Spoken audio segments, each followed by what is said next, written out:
ছাত্রীরা সবাইকে পলাশ ফিজিক্স চ্যানেলে স্বাগত।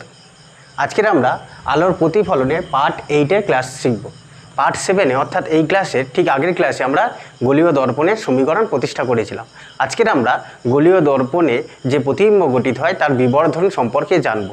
বিবর্ধন কি? বিবর্ধন হচ্ছে বস্তুর তুলনায় প্রতিবিম্ব যে গঠিত হয় সেই প্রতিবিম্বের দৈর্ঘ্য বা ক্ষেত্রফলের যে পরিবর্তন ঘটে, অর্থাৎ বস্তুর তুলনায় প্রতিবিম্ব যত গুণ বাড়ে বা কমে সেটাই হচ্ছে বিবর্ধন। আমরা বিবর্ধনের রাশিমালা প্রতিষ্ঠা করব। আগের ক্লাসে বলেছিলাম আমরা যে গোলীয় দর্পণের সমীকরণ প্রতিষ্ঠা করেছিলাম সেটা কিন্তু সম্পূর্ণ নয়, সেটার অবশিষ্ট অংশ পরের ক্লাসে শিখব। আজকের সেই অবশিষ্ট অংশটুকুনি শিখব। প্রথমে আমরা শিখব বিবর্ধন। বিবর্ধন কিন্তু একটা কথা মনে করে নিতে হবে, আমাদের বিবর্ধনের যে রাশিমালা আমরা প্রতিষ্ঠা করতে চলেছি সেটা কিন্তু যেমন গোলীয় দর্পণের সমীকরণ 3টে ক্ষেত্রে করেছিলাম, অর্থাৎ অবতল দর্পণে সৎ প্রতিবিম্ব অসৎ প্রতিবিম্ব গঠনের ক্ষেত্রে এবং উত্তল দর্পণে অসৎ প্রতিবিম্ব গঠনের ক্ষেত্রে। এখানেও তাই আমরা অবতল দর্পণে অসৎ প্রতিবিম্বের ক্ষেত্রে রৈখিক বিবর্ধনের রাশিমালা কেমন আসে, অবতল দর্পণে সৎ প্রতিবিম্ব গঠনের ক্ষেত্রে রৈখিক বিবর্ধনের রাশিমালা কেমন আসে, অবতল দর্পণে এবং উত্তল দর্পণে অসৎ প্রতিবিম্ব গঠনের ক্ষেত্রে রৈখিক বিবর্ধনের রাশিমালা কেমন আসে, 3টে পৃথক পৃথকভাবে আমাদের গণনা করতে হবে। প্রথমে আমরা অবতল দর্পণে প্রথমে লিখি বিবর্ধন। আর একটা কথা মনে করে নিতে হবে, বিবর্ধন কিন্তু অনেক ধরনের হয়, তার মধ্যে 3টে প্রকার সম্পর্কে আমাদের জানতে হবে ভালো করে। সেটা হচ্ছে রৈখিক বিবর্ধন, আর একটা ক্ষেত্রীয় বিবর্ধন, আর একটা হচ্ছে অনুদৈর্ঘ্য বিবর্ধন। অর্থাৎ আমাদের বিবর্ধন জানবো গোলীয়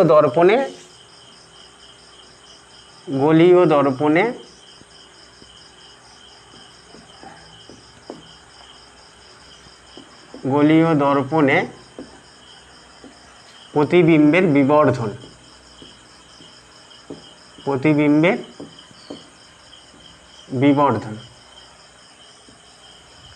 বিবর্ধন কয় ধরনের হয়? 3 ধরনের বিবর্ধন ঘটে। বিবর্ধন 3 প্রকার প্রধানত হয়। বিবর্ধন প্রধানত 3 প্রকার হয়। কি কি? একটা হচ্ছে রৈখিক বিবর্ধন,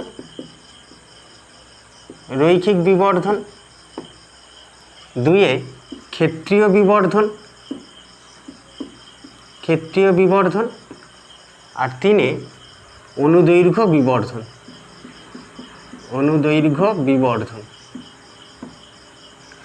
এবার একটু আমরা রৈখিক বিবর্ধন মানে কি বোঝার চেষ্টা করব। রৈখিক বিবর্ধন অর্থাৎ রৈখিক বিবর্ধনকে আমরা ছোট হাতের এম দ্বারা প্রকাশ করি। ক্ষেত্রীয় বিবর্ধনকে এম প্রাইম বা এম ড্যাশ দ্বারা, এটাকে এম ডবল প্রাইম দ্বারা প্রকাশ করা হয়। এমটা কেন? আসলে বিবর্ধনের ইংরেজি হচ্ছে ম্যাগনিফিকেশন, সেখান থেকে এম এসছে। বিবর্ধনের ইংরেজি হচ্ছে ম্যাগনিফিকেশন, সেই জায়গা থেকে আমরা এমটা নিয়েছি, ওই জন্য এখানটায় এম চিহ্নটা দেওয়া হয় রৈখিক বিবর্ধন বোঝাতে, বা ক্ষেত্রীয় বিবর্ধন বোঝাতে এম প্রাইম, আর অনুদৈর্ঘ্য বিবর্ধন বোঝাতে এম ডবল প্রাইম। রৈখিক বিবর্ধন মানে কি? রৈখিক বিবর্ধন মানে হচ্ছে দর্পণের সামনে আমি যদি একটা বস্তু রাখি, বস্তুর দৈর্ঘ্যের যে পরিবর্তন ঘটে, অর্থাৎ দৈর্ঘ্যটা যতটা বাড়ে বা কমে, দৈর্ঘ্যের পরিবর্তন ঘটে যতটা, দৈর্ঘ্য যতগুণ বাড়ে, প্রতিবিম্বের দৈর্ঘ্য যতগুণ বাড়ে বস্তুর তুলনায় বা কমে, সেটাই হচ্ছে রৈখিক বিবর্ধন। মানে প্রতিবিম্বের দৈর্ঘ্য কি বলবো, এটাকে প্রতিবিম্বের দৈর্ঘ্য ও বস্তুর দৈর্ঘ্যের অনুপাত, প্রতিবিম্বের দৈর্ঘ্য ও বস্তুর দৈর্ঘ্যের অনুপাত। ক্ষেত্রীয় বিবর্ধনটা কি? ক্ষেত্রীয় বিবর্ধন হচ্ছে প্রতিবিম্বের ক্ষেত্রফল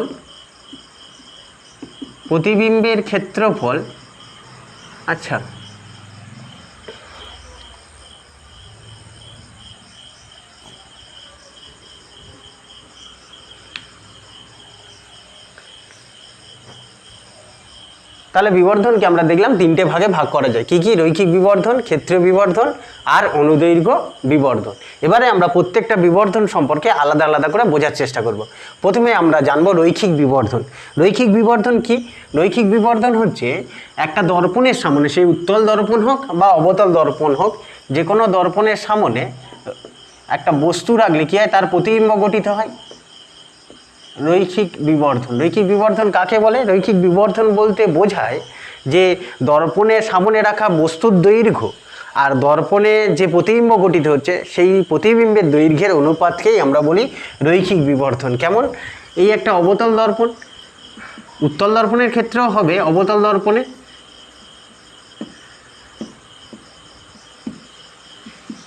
এই জায়গাটায় বস্তু থাকলে এই জায়গাটায় একটা প্রতিবিম্ব গঠিত হয়। বস্তুটা যদি ওই স্থানে থাকে, এই স্থানে একটা প্রতিবিম্ব গঠিত হবে। এবি যদি বস্তু হয়, এ ড্যাশ বি ড্যাশ হবে তার প্রতিবিম্ব। বস্তুর উচ্চতা কত h1 আর প্রতিবিম্বের উচ্চতা কত h2 আমরা লিখেছিলাম। বস্তুর উচ্চতা h1 আর প্রতিবিম্বের উচ্চতা h2, এই দুটোর অনুপাতকেই বলা হচ্ছে রৈখিক বিবর্ধন। m দ্বারা প্রকাশ করা হয় রৈখিক বিবর্ধন। m সমান কত হয়? প্রতিবিম্বের দৈর্ঘ্য আর বস্তুর দৈর্ঘ্যের অনুপাত। অর্থাৎ আমরা লিখতে পারি যে রৈখিক বিবর্ধন বলতে কি বোঝায়? দৈর্ঘ্য, কিন্তু এই যে দৈর্ঘ্যটা কত লম্বা সেটাই, সেই দুটোর অনুপাত, বস্তুর দৈর্ঘ্য আর প্রতিবিম্বের দৈর্ঘ্য, এই দুটোর অনুপাত। তাহলে রৈখিক বিবর্ধন বলতে কি বোঝায়? রৈখিক বিবর্ধন বলতে বোঝায় বস্তুর দৈর্ঘ্য, প্রতিবিম্বের দৈর্ঘ্য ও বস্তুর দৈর্ঘ্যের অনুপাতকে, প্রতিবিম্ব দৈর্ঘ্য ও বস্তুর দৈর্ঘ্যের অনুপাতকে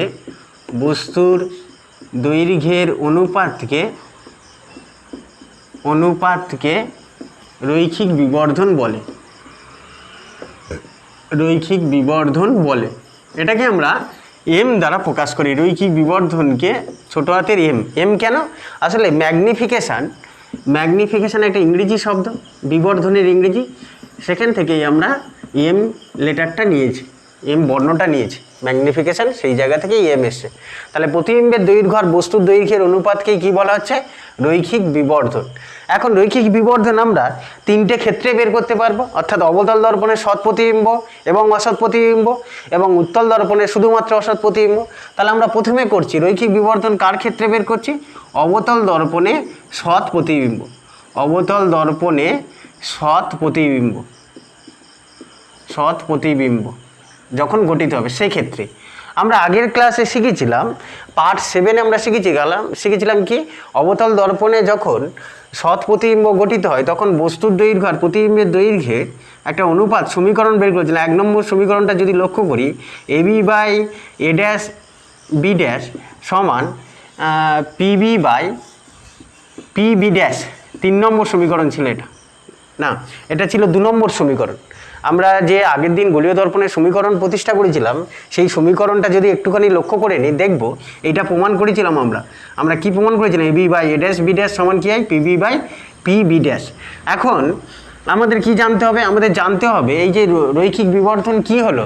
রৈখিক বিবর্ধন এম হচ্ছে h2 বাই h1, অর্থাৎ প্রতিবিম্বের দৈর্ঘ্য আর বস্তুর দৈর্ঘ্যের অনুপাত, অর্থাৎ A dash B dash by AB. A dash B ড্যাশটা কী ছিল? প্রতিবিম্ব, আর এবিটা ছিল বস্তু। এখানে একটু লিখে দিই, এ ড্যাশ বি ড্যাশটা কি?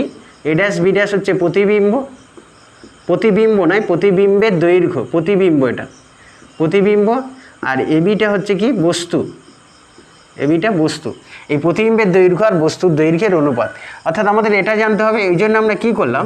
এটাকে উল্টে নিলাম। উল্টে নিলে কী হবে? A dash B dash by AB সমান কত? P B dash by PB. এখন আমরা যদি মানগুলো বসাই, অর্থাৎ এ ড্যাশ বি ড্যাশের মান, এ ড্যাশ বি ড্যাশ কী হবে? অবতল দর্পণে যখন সৎ প্রতিবিম্ব গঠিত হয়, পড়েছিলাম সৎ প্রতিবিম্ব গঠিত হলে কী হবে?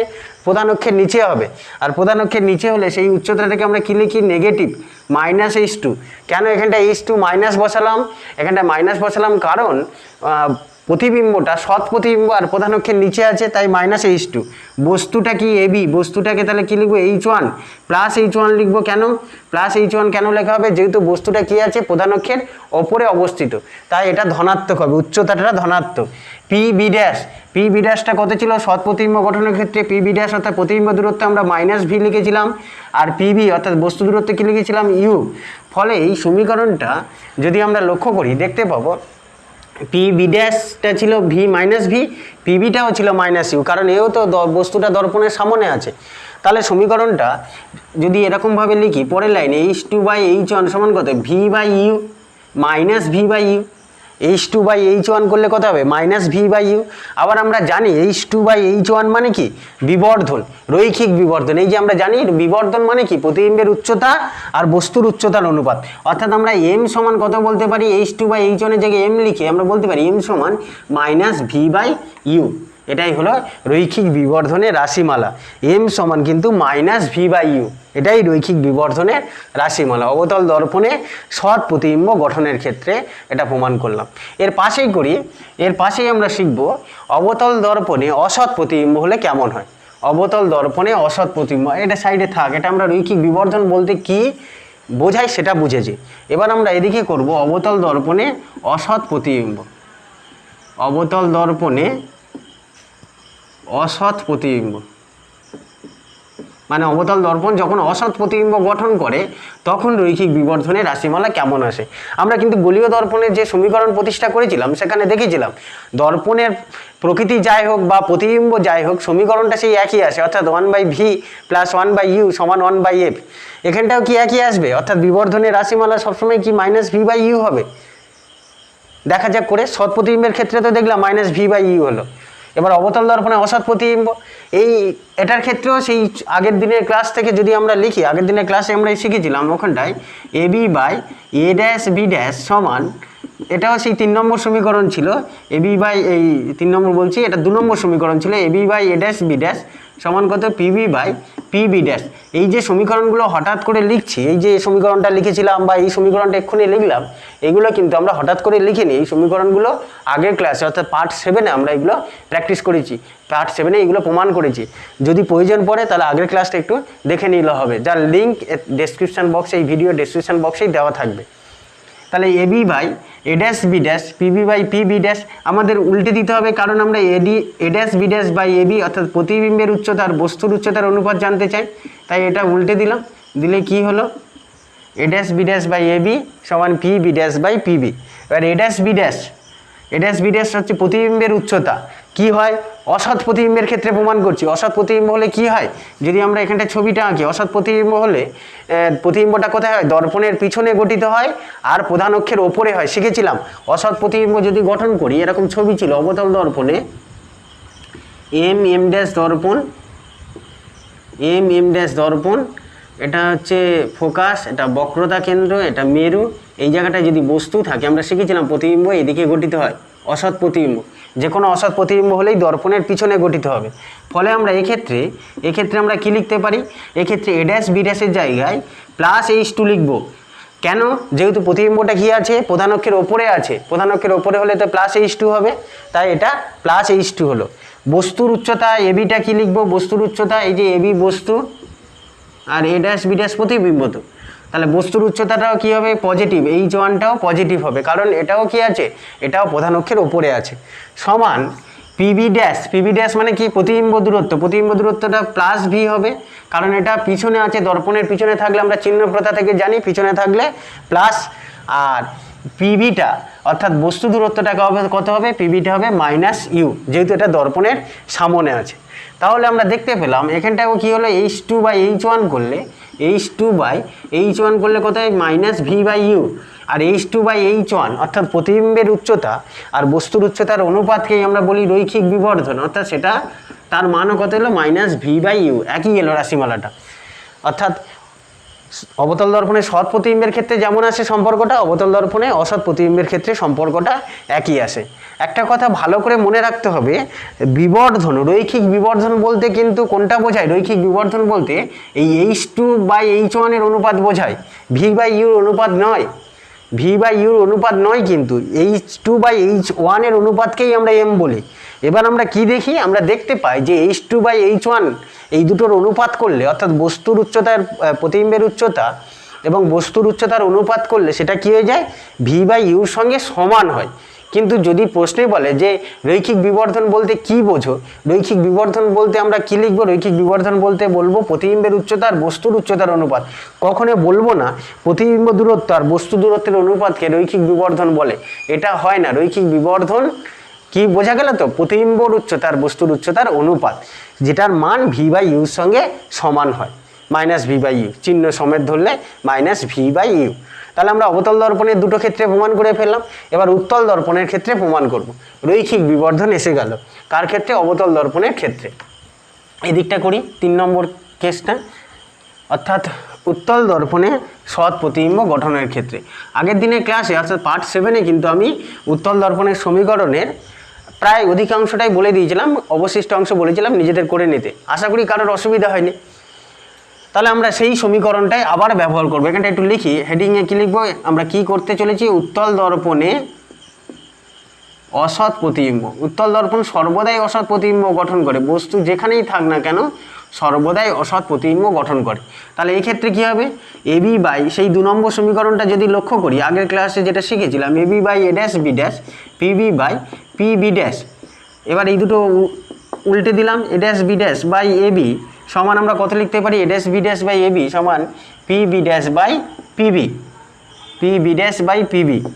এবার এ ড্যাশ বি ড্যাশ কী হবে, এখানটায় H2টাও পজিটিভ হবে আর H1টাও পজিটিভ হবে। কেন, কারণ এই যে অসৎ প্রতিবিম্ব, আর অসৎ প্রতিবিম্ব হলেই কোথায় হবে, অসৎ প্রতিবিম্ব সর্বদাই দর্পণের পিছনে গঠিত হয়, তাই H2টাও পজিটিভ আর H1টা তো পজিটিভ, কারণ দুজনেই কী আছে, প্রধান অক্ষের ওপরে আছে। পি বি ড্যাশটা অর্থাৎ প্রতিবিম্ব দূরত্বটা কত হবে, ধনাত্মক ভি, আর বস্তু দূরত্বটা কত হবে, মাইনাস ইউ। ফলে আমরা দেখতে পাচ্ছি এখানটায়ও H2 বাই H1-এর অনুপাত করলে কত আসছে, মাইনাস ভি বাই ইউ। অর্থাৎ রৈখিক বিবর্ধনের রাশিমালা একই এলো। প্রতিবিম্বের উচ্চতার বস্তুর উচ্চতার অনুপাত কার সঙ্গে সমান হচ্ছে, প্রতিবিম্ব দূরত্ব আর বস্তুর দূরত্বের অনুপাতের সঙ্গে সমান হচ্ছে। দুটো দর্পণের ক্ষেত্রে একই এলো, দুটো দর্পণে 3 ধরনের প্রতিবিম্ব গঠনের ক্ষেত্রে একই ধরনের প্রমাণটা এলো, বিবর্ধনের রাশিমালা এলো। এটা কার এলো, রৈখিক বিবর্ধনের রাশিমালা। রৈখিক বিবর্ধন এম সমান V minus V by you.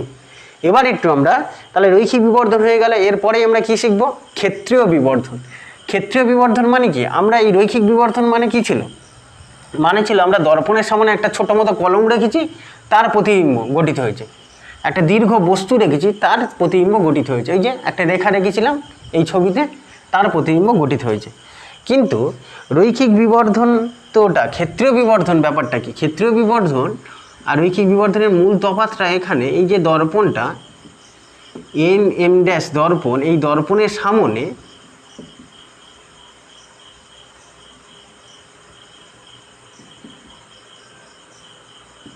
এই দর্পণের সামনে যে কোনো অবস্থানে আমরা একটা বস্তু রাখবো যার একটা ক্ষেত্রফল আছে। যেমন আমি যদি এই দর্পণের সামনে এরকম একটা প্লেট রাখি, খাতার পাতা রাখি, এরকম একটা ছোটো মতো খাতার পাতা রাখলাম। আগে এতক্ষণ কি করছিলাম, একটা দীর্ঘ বস্তু রাখছিলাম, অনুদৈর্ঘ্য বস্তু রাখছিলাম, বস্তু রেখে দিচ্ছিলাম যার শুধুমাত্র দৈর্ঘ্য পরিমাপ করা যায়। এখন কি রেখেছি, এমন একটা বস্তু রেখেছি যার দৈর্ঘ্য পরিমাপ করা যাবে, প্রস্থও পরিমাপ করতে পারবো। যেমন এই হাতের দর্পণের সামনে আমি এই হাতটা ধরলাম, তাহলে কী হবে, হাতের দৈর্ঘ্য মাপতে পারবো আর প্রস্থ পরিমাপ করতে পারবো। এবার কি হবে, এই বস্তুটার একটা প্রতিবিম্ব গঠিত হবে, বস্তুটার একটা প্রতিবিম্ব দেখবো এখানটায় হয়তো গঠিত হয়েছে। যেহেতু বস্তুটা কোথায় আছে, বক্রতা কেন্দ্রের বাইরে আছে বস্তু, তাহলে প্রতিবিম্বটা এখানটায় গঠিত হবে, বক্রতা কেন্দ্রের ফোকাসের মধ্যে প্রতিবিম্বটা এই যে এরকম গঠিত হলো। এই যে বস্তুটার প্রতিবিম্ব গঠিত হলো, প্রতিবিম্বের ক্ষেত্রফল কী হলো, বস্তুর তুলনায় কমে গেল, এক্ষেত্রে কমে গেছে, বস্তুর অবস্থান পাল্টে গেলে প্রতিবিম্বের ক্ষেত্রফল কী হয়, বেড়েও যেতে পারে। এইটাকেই বলা হচ্ছে প্রতিবিম্বের যে ক্ষেত্রফলের পরিবর্তন ঘটছে, বস্তুর সাপেক্ষে যত গুণ বাড়ছে বা কমছে, সেটাকেই বলা হচ্ছে কি, ক্ষেত্রীয় বিবর্ধন। তাহলে ক্ষেত্রীয় বিবর্ধন আমরা কি বলবো, আমরা 2-এ শিখব কি, 2-এ শিখব ক্ষেত্রীয় বিবর্ধন। ক্ষেত্রীয় বিবর্ধন প্রথমে শিখলাম রৈখিক বিবর্ধন, এবার আমরা শিখব ক্ষেত্রীয় বিবর্ধন 2 নম্বরে, তাই তো। ক্ষেত্রীয় বিবর্ধন, ক্ষেত্রীয় বিবর্ধন বলতে কি বোঝায়, ক্ষেত্রীয় বিবর্ধনকে আমরা এম প্রাইম বা এম ড্যাশ এরকম একটা চিহ্ন দিয়ে লিখি। ক্ষেত্রীয় বিবর্ধন, ক্ষেত্রীয় বিবর্ধন এম প্রাইম সমান কত, সমান হচ্ছে প্রতিবিম্বের ক্ষেত্রফল, প্রতিবিম্বের ক্ষেত্রফল, ক্ষেত্রফল যেটাকে আমরা এ লিখলাম, এ প্রাইম। ক্ষেত্রফলকে সাধারণত আমরা কী দ্বারা লিখি, এরিয়া এ, সেই জন্য এ প্রাইম লিখলাম।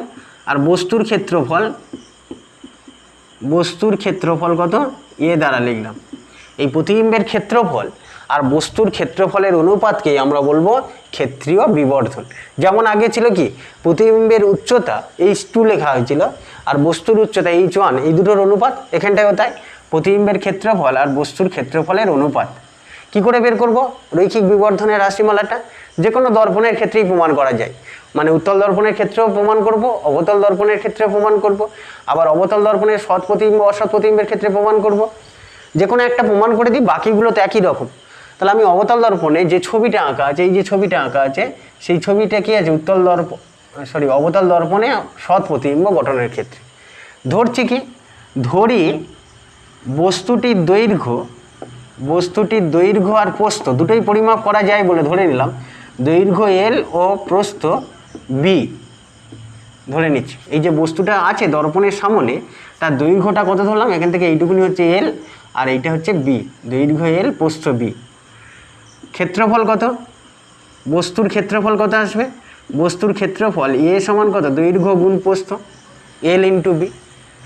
বস্তুর দৈর্ঘ্য ধরেছি, প্রস্থ ধরেছি, তাহলে বস্তুর ক্ষেত্রফল কত হবে, এল ইন্টু বি, বস্তুর ক্ষেত্রফল এসে গেল। এবার প্রতিবিম্ব গঠিত হবে। ধরলাম এই বস্তুটার এই দর্পণটা, ধরছি যে এই দর্পণটা রৈখিক বিবর্ধন কত, এম, দর্পণের রৈখিক বিবর্ধন এম, দর্পণের রৈখিক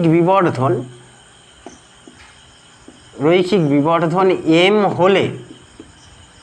এম হলে প্রতিবিম্বের দৈর্ঘ্য কত হবে, যে প্রতিবিম্ব গঠিত হবে তার দৈর্ঘ্যটা কত হবে, প্রতিবিম্বের দৈর্ঘ্য নিশ্চয়ই লিখতে পারি, প্রতিবিম্বের দৈর্ঘ্য এল প্রাইম যদি লিখি সেটার মান কত হবে, এম ইন্টু এল। কোথা থেকে পেলাম এটা, এম ইন্টু এলটা আমরা জানি তো, এই যে ফর্মুলাটা একটু আগেই শিখলাম, রৈখিক বিবর্ধনের ফর্মুলা কি শিখেছিলাম, এম সমান রৈখিক বিবর্ধন, এম সমান আমরা কত জেনেছিলাম, এম সমান জেনেছিলাম প্রতিবিম্বের দৈর্ঘ্য বাই বস্তুর দৈর্ঘ্য, তাই তো। তাহলে প্রতিবিম্বের দৈর্ঘ্যটা আমরা এল প্রাইম যদি লিখি, প্রতিবিম্বের দৈর্ঘ্য আর বস্তুর দৈর্ঘ্যের অনুপাতকেই রৈখিক বিবর্ধন বলে। তাহলে এল প্রাইম সমান কত হবে, এম ইন্টু এল। এমটা যদি রৈখিক বিবর্ধন হয় দর্পণের, তাই আমরা এল প্রাইমের জায়গায় কত বসেছি, এম ইন্টু এল।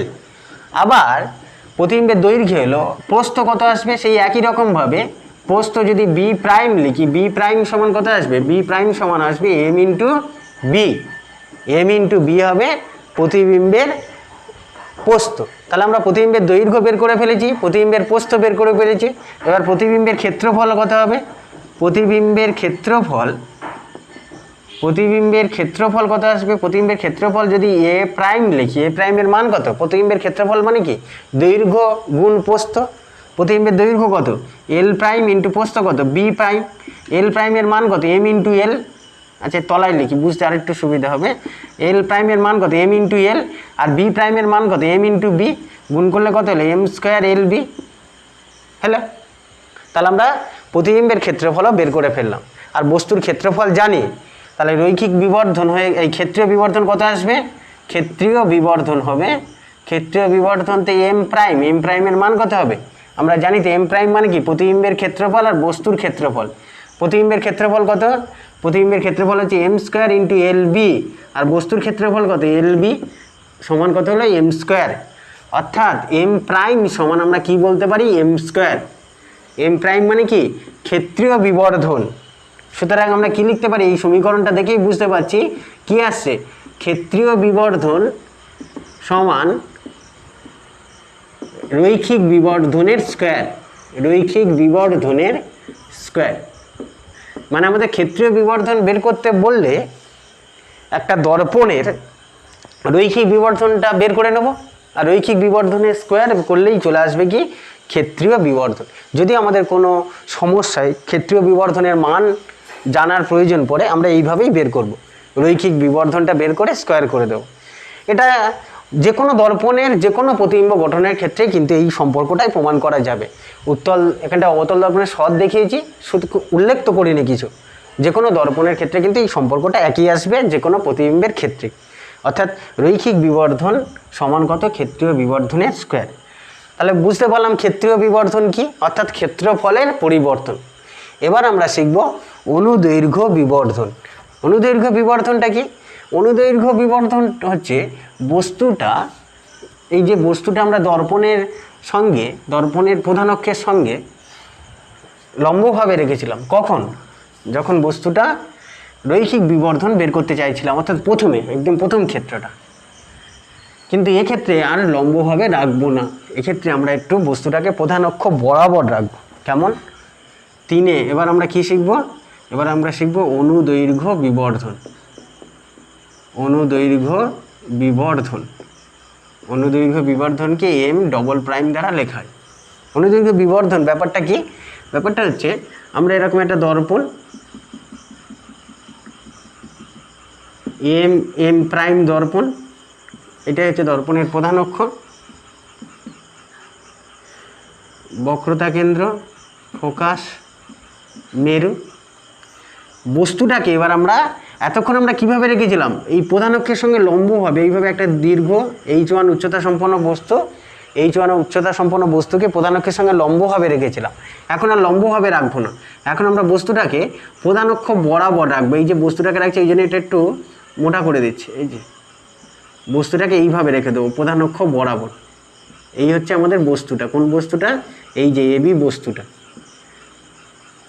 মানে এতক্ষণ আমি কী ছিলাম, দর্পণের সামনে দাঁড়িয়েছিলাম, এবার কি হলাম, দর্পণে শুয়ে পড়লাম, দর্পণের প্রধান অক্ষ বরাবর শুয়ে পড়লাম। পড়লে কী হবে, এই বস্তুটার একটা প্রতিবিম্ব দর্পণ গঠন করবে। কোথায় গঠন করবে?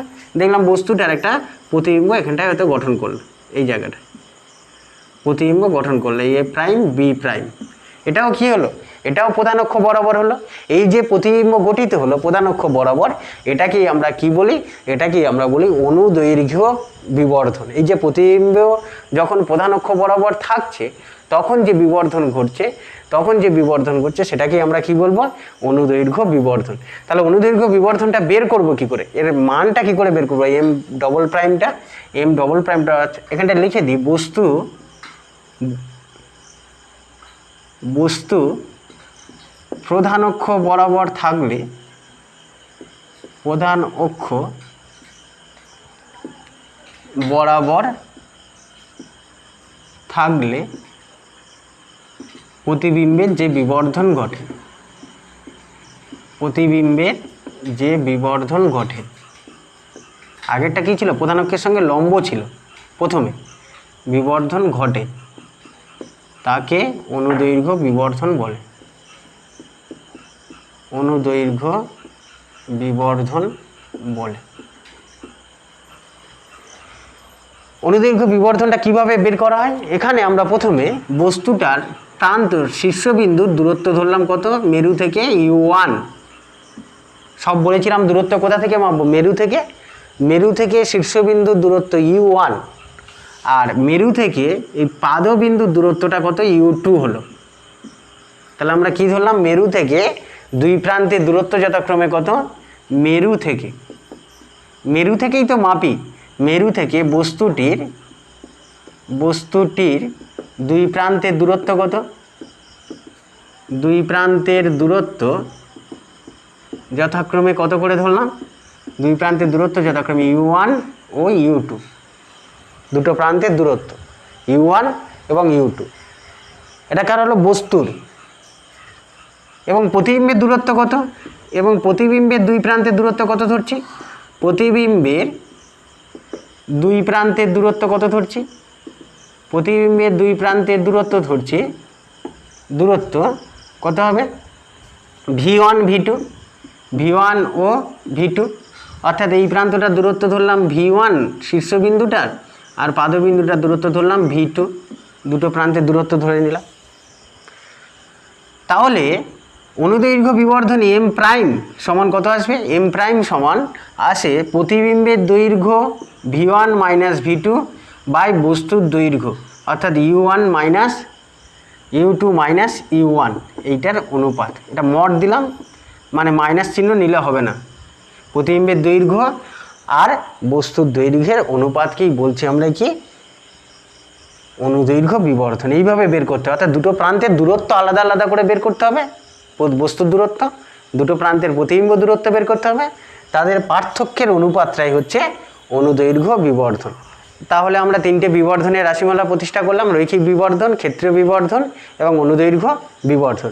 এই তিনটে রাশিমালা ভালো করে বুঝে নেওয়ার চেষ্টা করব, আর এর পরবর্তী ক্লাসে আমরা এই রৈখিক বিবর্ধন, ক্ষেত্রীয় বিবর্ধন আর গোলীয় দর্পণে যে সমীকরণ প্রতিষ্ঠা করেছিলাম তার কিছু গাণিতিক সমস্যার সমাধান করার চেষ্টা করব। তাহলে আজকের এই পর্যন্ত থাকলো, পরের ক্লাসে দেখা হচ্ছে। ওকে।